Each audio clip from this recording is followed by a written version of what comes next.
Considering our swarm, it's time to look in this hive, which is also a very, very active hive, to see if maybe they might also be on the verge of swarming.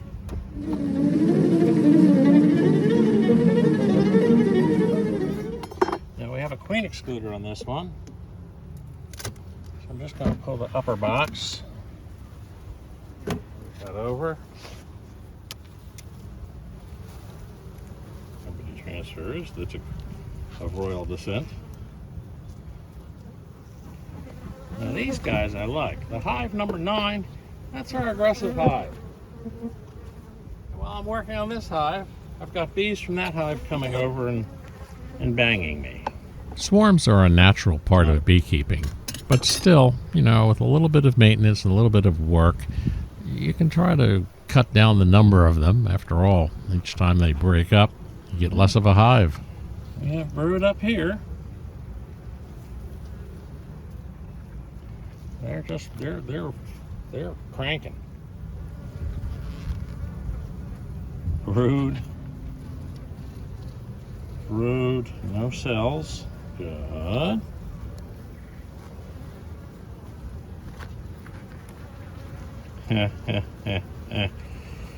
And a charged cell. Look at that.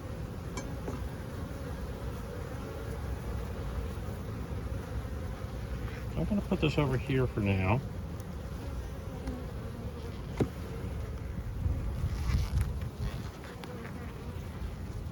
That's a damaged queen cell from removing the frame.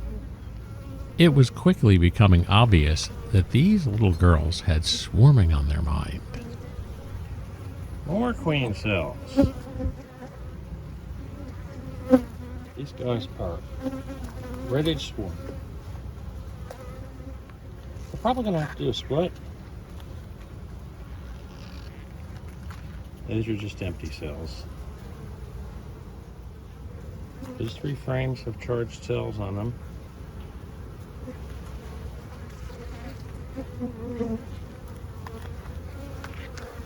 Look at that.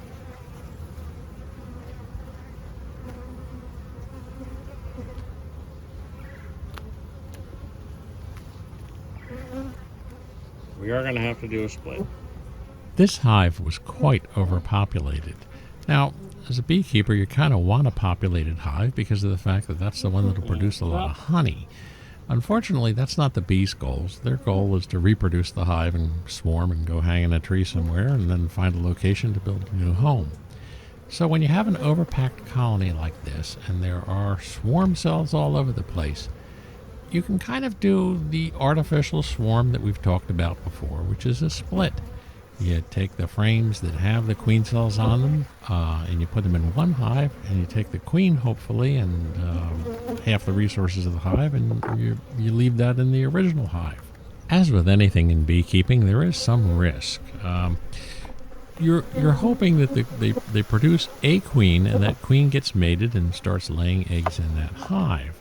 But what can happen is you can end up with a queen that goes out on a mating flight and gets eaten by a bird and have a queenless hive. Or you can have multiple queens hatch, and normally they duke it out, but they also have the option that one of them might take off with the bees. In other words, you'll have a swarm anyhow. They won't take all the bees, but it depopulates the hive. So we split the hive down. You've only got half the bees to begin with. And if that split then swarms, you've really depopulated it. But the other option is just to let it swarm. Oh, my Lord. In all fairness, there is the third option of cutting all the queen cells out. But it seems that once they've got it in their mind that they want to swarm, they'll just put new queen cells in there, and you'll be chasing queen cells, and the day you miss one, well, then you'll be running around with a ladder chasing bees. This is the type of frame the queen would be on.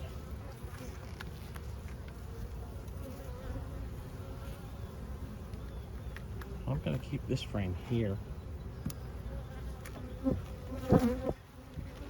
So as I've mentioned before in other videos, I try to keep a spare hive in the yard all ready to go. So if we have one of these situations where we need to do a split on a moment's notice, we just pop the lid and start to work. This end frame right now doesn't have anything in it. We just stuck it in there 2 days ago. But still, it's got bees. When you're doing a split, you want to move the frames that you're keeping in the hive and in the new hive as well in the center, and then put blank frames around it. The reason being is this forms a nucleus, and they'll expand into the blank frames as the need arises. But if you split them all up and you happen to have a cool night, after all, it is still April, well, you can end up with chilled brood. So you want to keep that brood nest pretty packed together. One thing I'm pretty lousy at is spotting a queen, and I've been beekeeping for many, many, many years. Our friend the bee, when she's here, is really good at spotting queens. I don't know why. She's had very little experience, but she is. Which one of these colonies has the queen in it? My preliminary guess is this one's a little loud.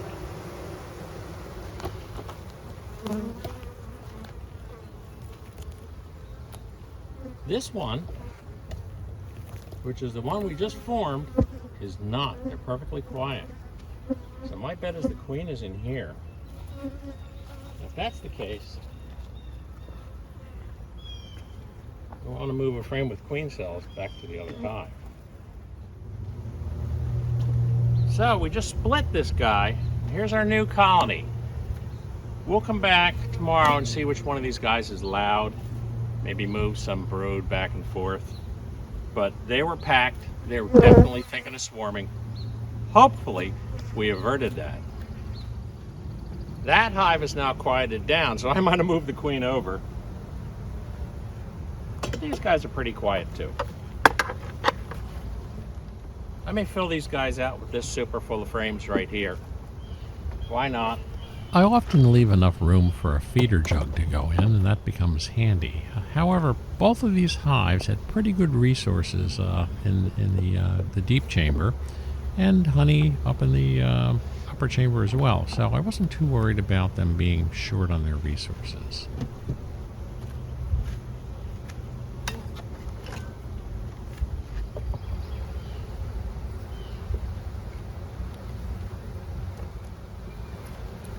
Again, the best reason in the world to keep spare equipment in the bee yard. Sorry to keep harping on that, but after years of doing panic runs back to a garage to get equipment necessary, only to find out some shenanigans has happened while I'm gone, such as robbing, I've just gotten in the habit, and I like to promote it. Since our new split would not have a workforce, I changed my mind about feeding, except rather than put it in the medium chamber, I put a spare empty on top and put the sugar water in there. And then there was 8. I guess I better get some more equipment. Till next time, from Buzz Park, bye.